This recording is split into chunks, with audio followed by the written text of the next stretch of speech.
So you've all seen this. Fan remake after fan remake of Ocarina of Time in Unreal Engine.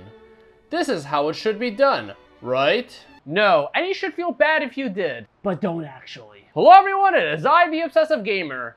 Remakes in a modern age.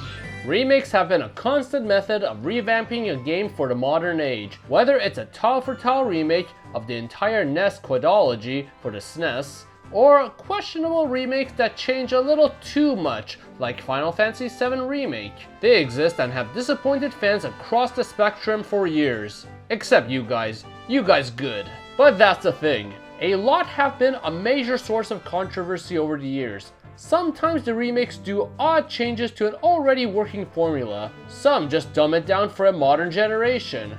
Some choose a surprisingly unexpected art style to remake the game in. And others just want to outright retcon the original game's perfect story. Looking at you, Nomura! Which brings us to today's topic, on how Ocarina of Time should be remade if it was. Now you may be saying, but Obsessive Gamer, Ocarina of Time was remade. No, it wasn't. Now shut up, because this was just an updated port of this. Updated ports are simply games that use the original game's engine as a basis and update certain sections of it, like the graphics or gameplay to an extent, but the code is still the same. Ocarina of Time 3D did exactly that, which is why the Ocarina pedestal found in the original beta was still there. And no, they were absolutely not trying to bring this back. Other Zelda games that did that were Majora's Mask 3D, Wind Waker HD, Twilight Princess HD, and Skyward Sword HD. That's a lot of HD. Zelda games have gotten a total of 2 remakes so far. Bullshit Zelda, I mean BS Zelda, being a remake of Zelda 1, and Link's Awakening on Switch. And both did it in an interesting way. BS Zelda did it in a BS way by having a new protagonist instead of Link. But that made sense, cause it was in collaboration with Satellaview, which wanted their mascot represented. Link's Awakening had an art style that was a mixed bag to some, with some feeling it needed something more considering the power of the Switch. With that all considered, let's break down how Ocarina of Time should be remade into a few categories. First off, the graphics, because well, why else? Then, the gameplay, and how it should evolve for the modern era. The story, and what should be added or changed. And of course the music. To start off, we'll get to the obvious, the graphics, cause of course everyone and their grandmothers have used the most basic of Unreal Engine 4 and 5 to make this. Yes, I mean specifically she made one too. Now the expectations for graphics in most remakes are to take full advantage of the console's power, in order to look like a product that was made in that very era all along. Final Fantasy VII Remake, despite its other flaws, was a testament of that, and universally praised for it. So why does this look so wrong? Okay, before you say fuck you Obsessive Gamer, I get art is subjective, and don't flack the hard work of the creators of these recreation mods. I personally believe that this just isn't the right art style for the game. Zelda games have always had a bipolar history of jumping art styles in the 3D realm, cel-shaded to realistic, to kinda cel-shaded to Twilight Princess and Wind Waker's Secret Love Child. Ocarina of Time obviously wasn't a cel-shaded game in the first place, but used an anime art style like the rest of the series. So obviously many just took that premise and redid it in Unreal Engine, and it's probably the purest way to bring it into the modern era. But it looks wrong, and it's simply cause an anime looking art style looks really off in modern non-toon visuals. They look plasticky, almost like an expensive figure you bought off Ami and covered it in oil. No, even I'm not that crazy.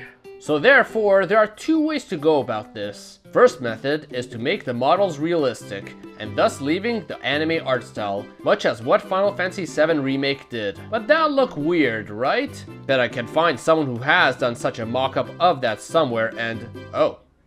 I may be a straight man, but this is beautiful. And I guess this would work if you swap in a model like this into this realistic Unreal Engine render, and thus ends our video. Now hold up there. We have one problem.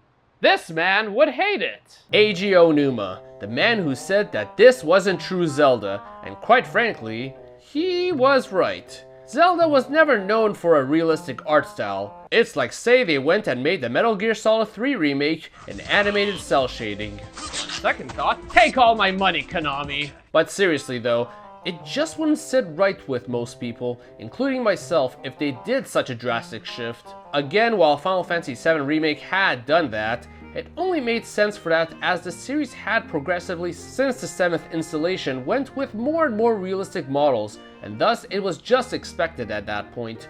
Not Zelda here. So then obviously the answer is to keep it in an anime art style, but with cell shading. Yeah, I probably could have saved a lot if I just went with that answer from the beginning.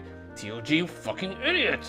But I digress. There's more to it than that. So if you really want an idea of how this could look, simply pop on Breath of the Wild and wear the Ocarina of Time costume and well, it looks good and natural as expected, but it still looks off from Ocarina of Time, and I think it has to do with the mood of this engine. Breath of the Wild has a really rich looking environment, full saturation and bright colors, and for a game about exploring, this was perfect. Ocarina of Time, however, while having bright colors in certain spots, it's still a lot more muted in comparison. So say you were to bring this down a few pegs in saturation.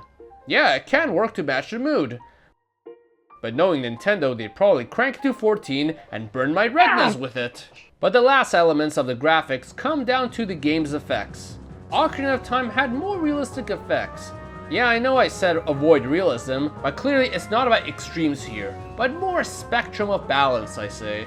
Ocarina of Time had everything from spark effects, strong reflections against metal, and even blood on a gold cartridge.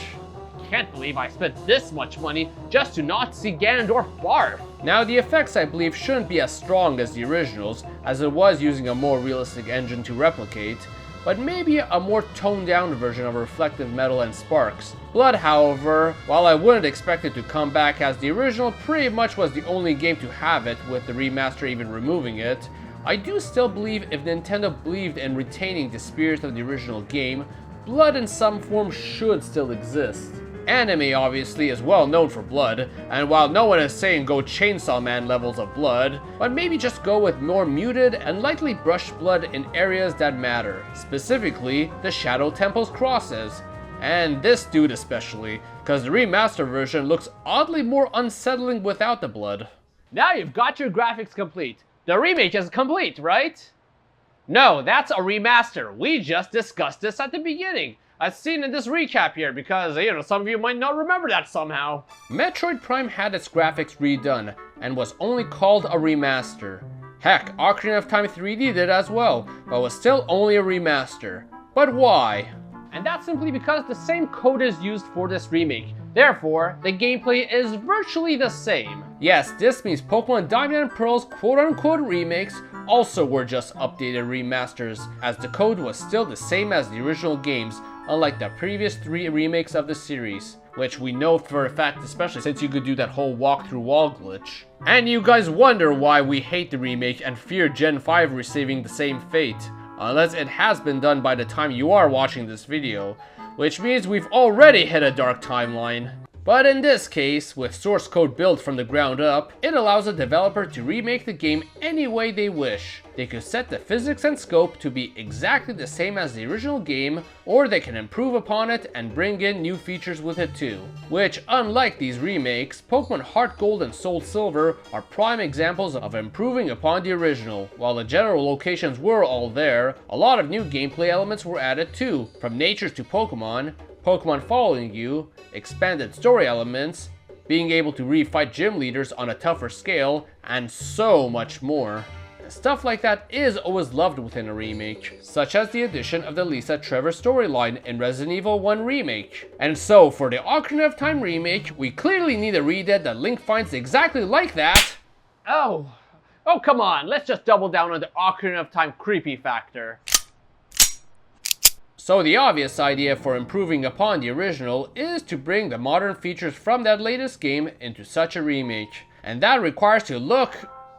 Fuck. Yeah, this is not gonna work.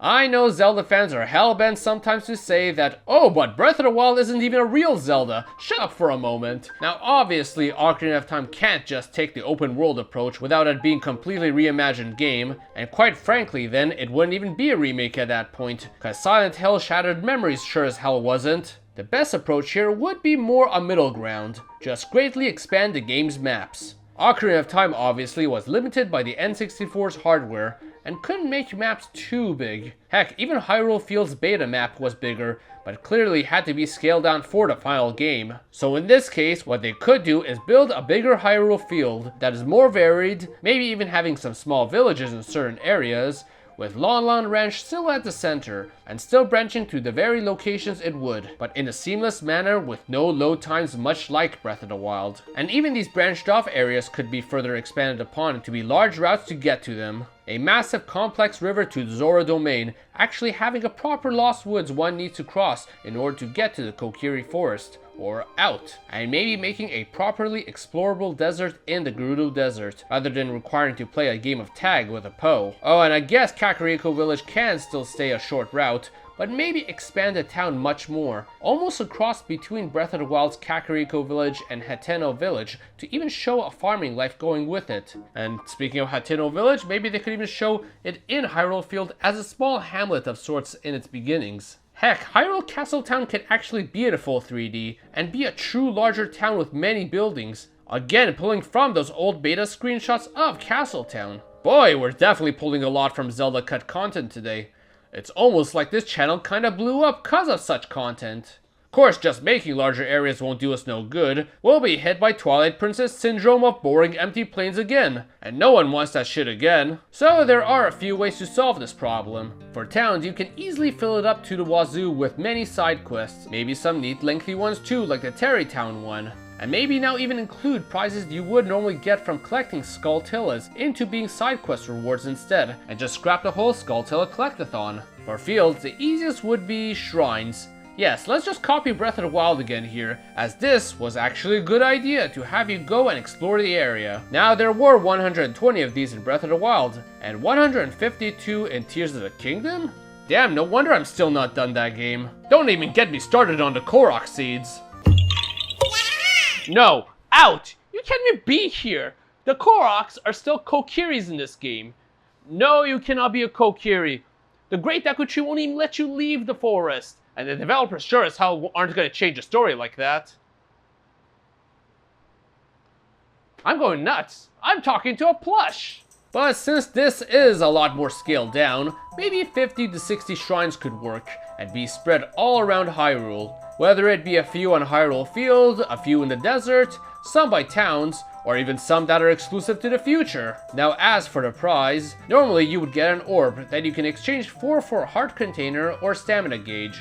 But in this case, let's assume all the heart containers still stay in their general locations. This could then leave the door open to getting pieces for increasing your magic gauge, which in this instance, let's say the fairy doesn't give you the bonus anymore, or even to increase a stamina gauge. Yeah, so let's talk about bringing the obvious, the stamina gauge here, and how it could be used. Now, being that this isn't an open world game, but just being large areas, the whole climbing mechanic to explore anywhere wouldn't be there. Now again, you might be tempted to hit the downvote button on that, cause the stamina gauge does sound stupid in this instance, but hold up first. The stamina gauge here can still be used for maybe a limited ability to climb. Now if they build the areas high and tall, designate only certain spots as climbable, then the gauge can still be used to climb to certain areas, without being able to go literally anywhere and break the game like in Breath of the Wild. So say there's a heart piece up there, just climb up to get it. Or what's there? Can't reach it yet due to limited stamina? Come back when you've increased your stamina gauge further. Alternatively, you could run. Yeah, like always. Or it can even just be used to breathe underwater now for a bit, before getting the blue tunic. And thus brings us to the dungeons themselves. Don't change a damn thing here. The dungeons are too well designed as is.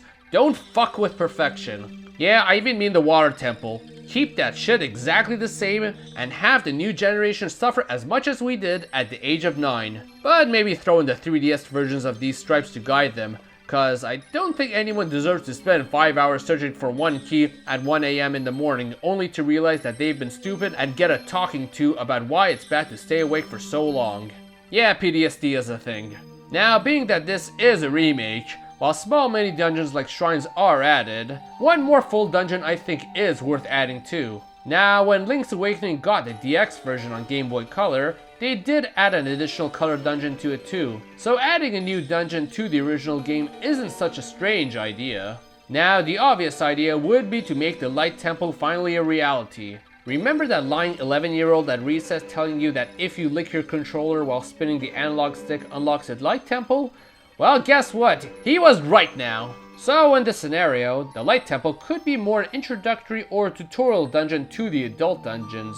When Link lifts the Master Sword, realizes he's been punked by Ganondorf and becomes an adult, maybe Rauru sends him to the Light Temple in order to learn his potential as an adult and also unseal Rauru's true sage power. I always found the jump from the Jabu Jabu dungeon to the Forest Temple a little jarring. Suddenly we had 700 keys to find. Suddenly there were many branched paths.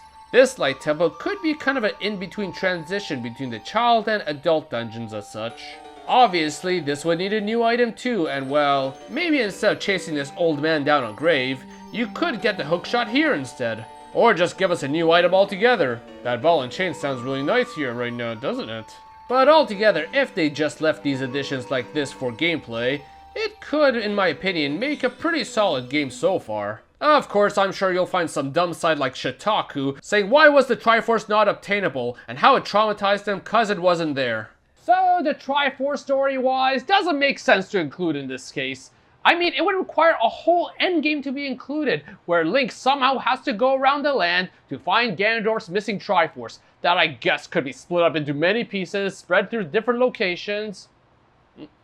Oh shit, I made a bangably good endgame here! Yeah, I mean, why not? People have always wanted to experience the post-game of Ocarina of Time to the point of all these crazy-ass rumors being made. Maybe instead of Zelda sending Link to the past, she instead asks Link to help her look for the last piece of the Triforce. Which maybe in this case, when Ganondorf was sealed, Ganondorf's Triforce was split apart into several pieces, maybe now hiding in the game's dungeons, which are now remixed into their Master Quest form. Yeah, so in this case, Master Quest wouldn't even need to be made into a separate mode, but just as a post-game feature to collect the Triforce. Which I guess story-wise it could be said that the Triforce piece changed the dungeon's layout. Though I guess this would mean that the 3 child dungeons would need to be tackled as an adult now too. Also would mean that the Zora domain would finally melt and have Jabu Jabu returning back, with adult Link now entering him to retrieve the Triforce PC-8. And I guess since it is the Master Quest version, someone else would need to fit into Ruto's shoes since she is a sage by now.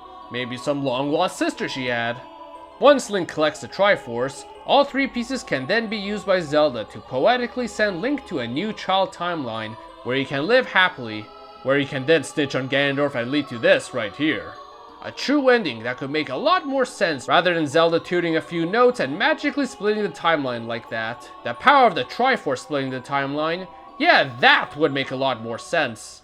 Now what I've presented are some general ideas for how to make a proper remake for both new players and old fans, and not be so controversial, like say having a million pose show up and prevent Link from lifting the Master Sword or some crap, unless it was done by this guy. So would Nintendo do this idea? Fuck no. What we'll probably get is just this, but in HD, or 4K if it's Switch 2 or something. And I sure as fuck don't expect it to even have half the features that the prominent 4K texture mod of Henrico Magnifico showcased. Why? Because Nintendo, that's why. Sure, they remade Link's Awakening, but when you compare this to getting something that looks and feels like this, well, that's just something that doesn't happen in Nintendo nowadays with 3D entries. Best we ever got was a port of Wind Waker HD that got new lighting, a swift sail, and a hard mode. While that was good, a remake could especially make the Wind Waker something else entirely. But that's a story for another time. So if this is unlikely to happen, was this a waste of time? Yes. Should we still want something this expansive? Yes. You should be loud and vocal about it, because maybe, just maybe someone will hear about it. I mean, it's how we got Twilight Princess to not be cel-shaded after all. Though that might have been a mistake, considering how it compared to the Wind Waker in HD. Ugh. Well, I'm the Obsessive Gamer, everyone. Thank you for watching.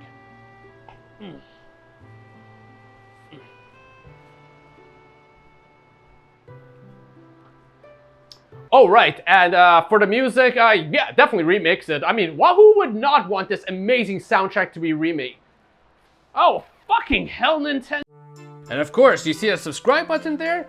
You may want to hover your mouse over it and click on it. Cause, you know, support the channel. And also, maybe click on this old Zelda video here. Probably some cut content video. Haven't decided as of recording this video yet what to put there. So everyone, thank you for watching.